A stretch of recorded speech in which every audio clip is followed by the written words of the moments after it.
Phones, computers, and TVs. These are the things that consume a teenager's life. We're on these things for hours at a time, but does anyone stop and think how using these affect our daily lives?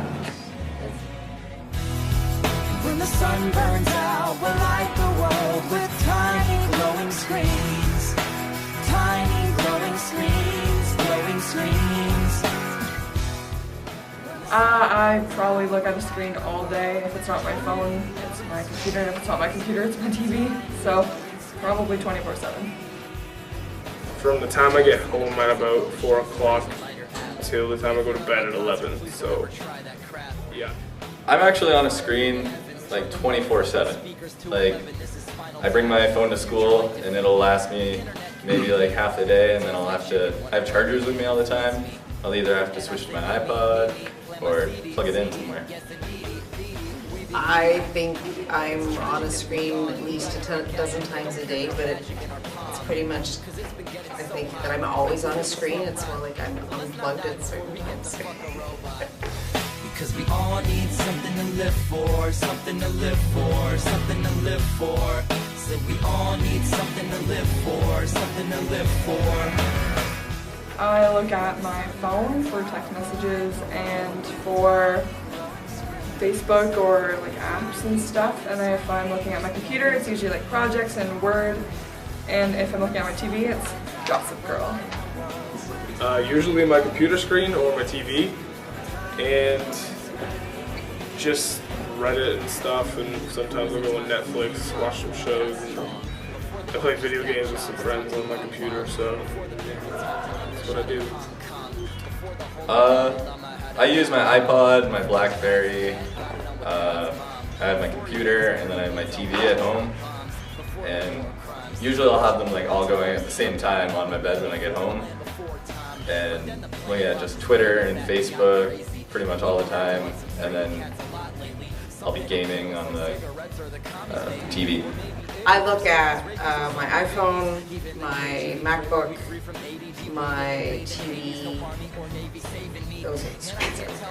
Victories from epic fails. It's either heaven or hell, and I can't make heads or tails. Are we useless? No excuses. We took the peace sign, reduced it to deuces. Well, it definitely affects like relationships and stuff, because it's kind of hard to tune out from everything, because even if you're not answering, you'll get notifications from social media or text messages and stuff, so it's kind of hard to get away from any sort of issues or problems and drama, I guess. Well, I think it actually affects your daily life quite a bit, at least for me anyways. With schooling, it can be a good and a bad thing. Like, I have a laptop and I use it a lot for school, but at the same time, I'll have it in class or something and I'll tell the teacher I'm doing my work or whatever. But really, I'm just on Twitter or Facebook planning some stuff. What are you doing on your phone right now? It's Tower Defense 5. Right on. Anything like that would probably interfere with the nature of education, which is communication between a teacher and a student. So if you have some other device or person or indeed anything in between that, it probably does do a little bit of harm to the education process. So the impact on students has been, it's been huge, and it's like been this ongoing transition. I mean, it used to be that we were insisting that they don't have cell phones. Now everybody's got a cell phone, and usually it's a smartphone. So some kids, if they're on it, then they're using their cell phone to check their marks, research information. They log their homework or their due dates and all that stuff all on that one device, which is awesome.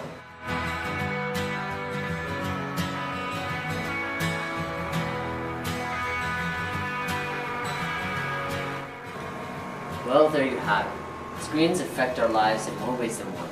There are both positive and negative aspects for our sleep habits, work, and relationships. With technology advances, who knows what will be in store for the future.